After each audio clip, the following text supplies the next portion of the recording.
Friends, welcome to GS Academy Ujjain. आज हमारा topic है फ्रैक्शनल एडिशन, जिसमें बहुत से स्टूडेंट्स को बहुत प्रॉब्लम होती है। और आज का वीडियो ना सिर्फ कॉम्पिटिटिव के एस्पिरेंट्स के लिए बल्कि उन सभी स्कूल गोइंग स्टूडेंट्स के लिए भी है जिनको या तो फ्रैक्शन एडिशन अभी सिलेबस में है या फिर कभी सिलेबस में था पर अब उनको आता नहीं है।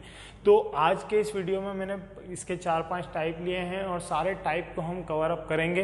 पर सबसे पहले हम देखते हैं कि एक्चुअली फ्रैक्शन एडिशन क्या है या फ्रैक्शन है क्या। सबसे पहले हम फ्रैक्शन की बात करेंगे। इस पे 4 ऑपरेशन लगाए जा सकते हैं, एडिशन, सब्ट्रैक्शन, डिवीजन और मल्टीप्लिकेशन, जिसमें से आज हमने पहला एडिशन ऑपरेशन को उठाया है। आज का पूरा वीडियो फ्रैक्शन के एडिशन पे है। तो यहाँ पे आप देखिए, आप ऐसा मान लीजिए कि आपके पास एक पूरा सर्कल है और उसके आपने अगर 6 पीसेस कर दिए हैं, 1 2 3 4 5 6, तो अगर एक पीस आप इसमें से बाहर निकाल लेते हैं तो आप यहाँ पे बोलेंगे कि आपने 1 पीस आउट ऑफ 6 बाहर खींच लिया है। क्या बोलेंगे आप कि आपने 1 पीस आउट ऑफ 6 बाहर खींच लिया है। तो 1/6 ये क्या बनेगा? फ्रैक्शन। हमेशा याद रखिए फ्रेंड्स कि यहाँ पे जो लिखा होगा ये हमेशा आपकी टोटल वैल्यू को रिप्रेजेंट करेगा, यानी टोटल टुकड़ों को रिप्रेजेंट करेगा। तो आपने यहाँ पे कितने पीसेस किए हैं इस सर्कल के? 6 पीसेस किए हैं, तो 6 नीचे आएगा और इसमें से एक को आप बाहर निकाल रहे हैं तो एक ऊपर आएगा। अब अगर आप 6 में से एक पीस बाहर निकाल लेंगे तो आपके पास कितने पीसेस बचेंगे? 5 पीसेस बचेंगे। तो ये आप लिखेंगे 5/6। मतलब क्या हुआ इसका कि अगर आपने 6 में से एक पीस बाहर निकाल लिया है तो 6 में से 5 पीसेस आपके पास रह गए हैं। तो जब भी आप 1/6 और 5/6 को ऐड करेंगे फिर से आपको रिजल्ट क्या मिलेगा? 1, क्योंकि कोई भी क्वांटिटी क्या होती है? 1 यानी 100% होती है। आप परसेंट में समझिए, और 100% की वैल्यू क्या होती है? हमेशा ही 1। हम यहाँ पे मैंने परसेंट में इसलिए लिखा क्योंकि परसेंटेज में चीज़ें ज़्यादा बेहतर समझ में आती हैं। तो समझे आप, 1/6 एक हिस्सा निकाल लिया, बचा कितना? 5/6। अब दोनों को ऐड करेंगे तो वापस से क्या आ जाएगा? 1। कैसे आएगा? यहीं से हमारा टाइप 1 शुरू होगा। तो चलिए चलते हैं हमारे टाइप 1 के क्वेश्चन की तरफ। तो देखिए, यहाँ पे मैंने 4 क्वेश्चंस लिए हैं और चारों क्वेश्चंस के जो बेस हैं उसमें हर फ्रैक्शन का बेस जो है सेम है। देखिए इसका मतलब क्या हुआ? इसका मतलब ये हुआ कि टोटल आपको सबसे पहला ध्यान क्या देना है कि जब आप फ्रैक्शन का एडिशन करते हैं तो उसका न्यूमरेटर और डिनोमिनेटर में से, डिनोमिनेटर मतलब हर, अगर समान है तो आपको कुछ भी नहीं करना है, सिंपली ऊपर वाली वैल्यूज को ऐड कर दीजिए। तो 3 + 5 कितना हो गया? 8। तो 8/8 मतलब टोटल वैल्यू क्या आ गई? 1, मतलब 100%, मतलब 8/8 यहाँ पे कंप्लीट हो चुका है। 5 और 3 8 और नीचे तो 8 ही है। 8 में से 8 टुकड़े पूरे मिल गए हमको। यहाँ पे देखिए, यहाँ पे टोटल कितने हैं? 4। तो नीचे क्या है? 4। और ऊपर भी आप इनको जोड़ेंगे तो इनको अगर जोड़ेंगे तो क्या मिलेगा? 6। और नीचे क्या मिलेगा? 4। अब आप सोचेंगे कि 4 में से 6 टुकड़े कैसे हो सकते हैं? तो इसको परसेंट में आप समझेंगे तो ये 100% से ज़्यादा वैल्यू है एक्चुअली। इसलिए इसका जो रिजल्ट आएगा वो क्या आ जाएगा? 3/2। क्या आ जाएगा? 3/2। तो ये होगा इसका आंसर। पर आपने क्या किया? आपने सबसे पहले ध्यान दिया उसके न्यूमरेटर पे, हर पे, और आपने डिनोमिनेटर पे, हर पे, और आपने देखा कि दोनों वैल्यूज क्या है? सेम। तो आपने ऐसा कैसा लिख दिया और इन दोनों को ऐड कर दिया। कितना आ गया? 6। चलिए यहाँ पे देखिए, यहाँ पे भी देखिए सभी का बेस क्या है? सेम। तो नीचे तो क्या आने वाला है? 9 ही आने वाला है, इसलिए बेफिक्री के साथ हम 9 लिख देते हैं। अब क्या करते हैं? इनको ऐड कर दीजिए। 5 और 3 8, 8 और 1 9। तो यहाँ भी क्या आ गया? 9। 9 में से 9 गया तो क्या आ गया? 1। ये होगा आपके इस क्वेश्चन का आंसर। तो क्या समझे? या तो अगर फ्रैक्शन पूरा कंप्लीट हो जाएगा तो 1 रिजल्ट देगा, और अगर 1 से आगे निकल जाएगा, जैसे इसको और सॉल्व करोगे आप फर्दर 3/2 को, तो क्या आ जाएगा? 1.5। ठीक है, तो ये 1 से बड़ी वैल्यू है तो ज्यादा टुकड़े हैं। यहाँ पे हम देख रहे हैं कि बेस तो 4 ही है पर ऊपर कितनी वैल्यू मिल रही है? 6। ऐसा भी पॉसिबल है, और ऐसा भी पॉसिबल है कि आपको 8/8 मिल जाए या 9/9 मिल जाए। यहाँ पे देखिए, यहाँ पे देखिए टोटल कितने हैं? 6। तो बेस में तो क्या आने वाला है? 6। अब इसी मेथड से हम इसे जोड़ देते हैं तो 6 और 7 13, तो 13/6 ये होगा आपके इस क्वेश्चन का आंसर। मतलब टाइप 1 में सीखने के लिए केवल एक चीज थी कि अगर आपका बेस यानी कि डिनोमिनेटर की वैल्यू जो है अगर सेम है, हर की वैल्यू अगर सारे फ्रैक्शन की सेम है, तो आपको हर की वैल्यू ऐसे की ऐसे लिखना है और अंश की वैल्यू जितनी भी है न्यूमरेटर्स में जो भी नंबर लिखे हैं उनको जोड़ के लिख देना है। चलिए टाइप 2 की तरफ चलते हैं। ये है हमारा टाइप 2।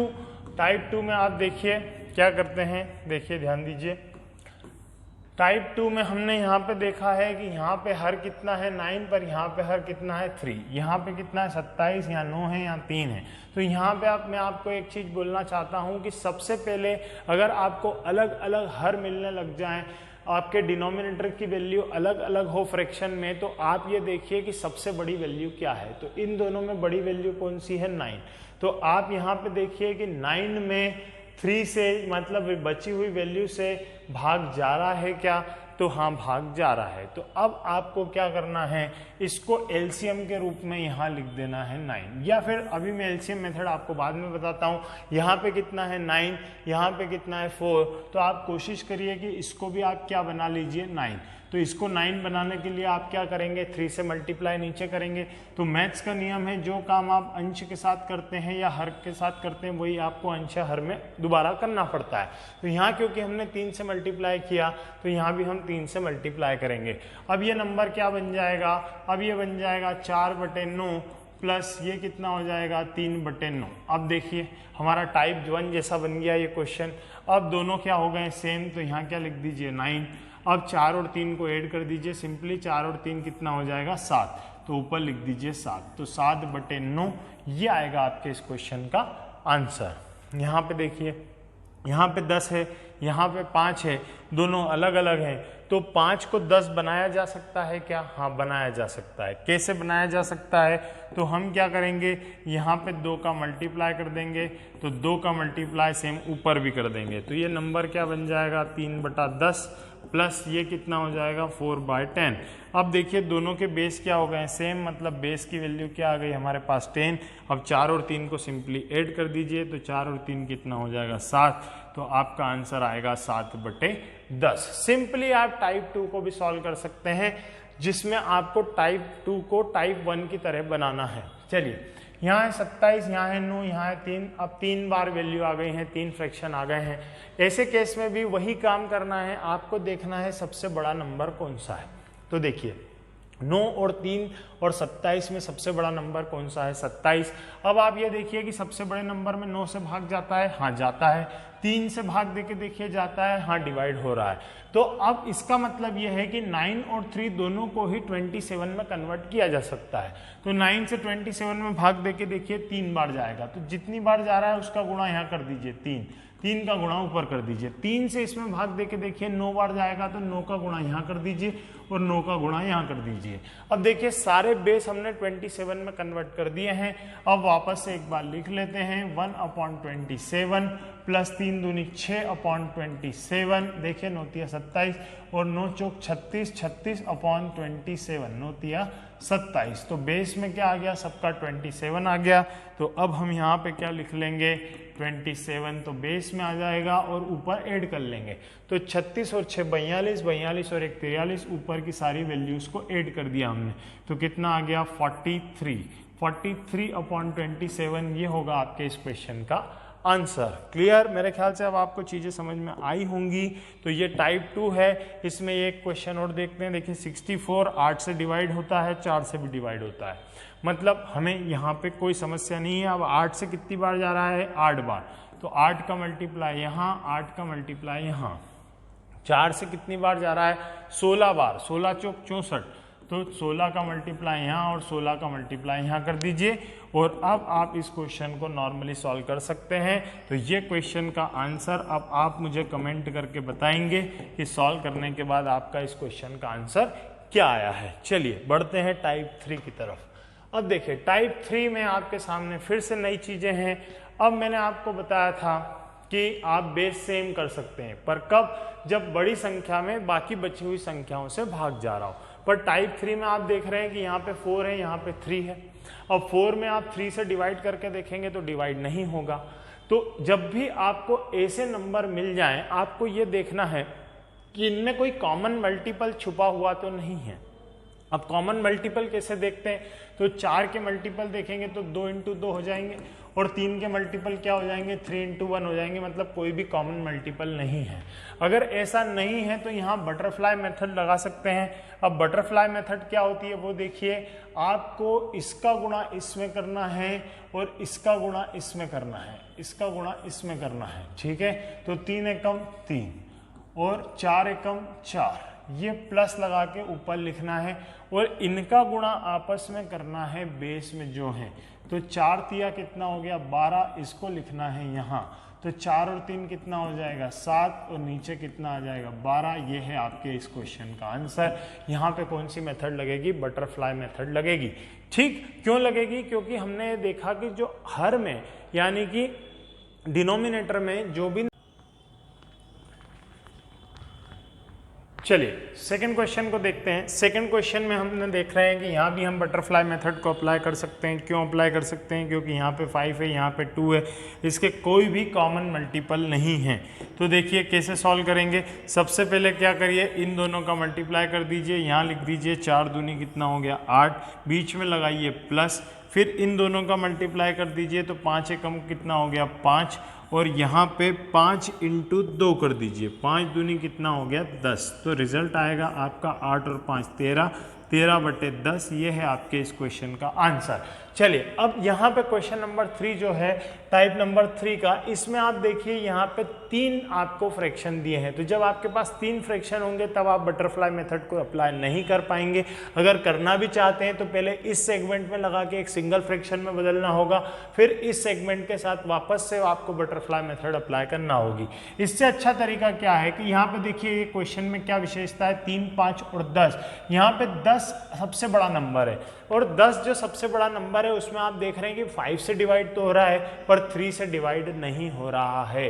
तो अब ऐसे केस में जब आपके सबसे बड़े नंबर में एक नंबर से डिवाइड हो रहा हो और दूसरे नंबर से डिवाइड नहीं हो रहा हो तो आप एलसीएम 10 को नहीं मान सकते। कई सारे बच्चे सोच रहे होंगे कि सर एलसीएम मेथड कब सिखाएंगे, तो हम धीरे धीरे एलसीएम पे आ रहे हैं, यहाँ से उसकी शुरुआत होती है। तो ऐसे केस में आप क्या करिए, अब 10 के मल्टीपल निकालिए, 10 दूनी 20।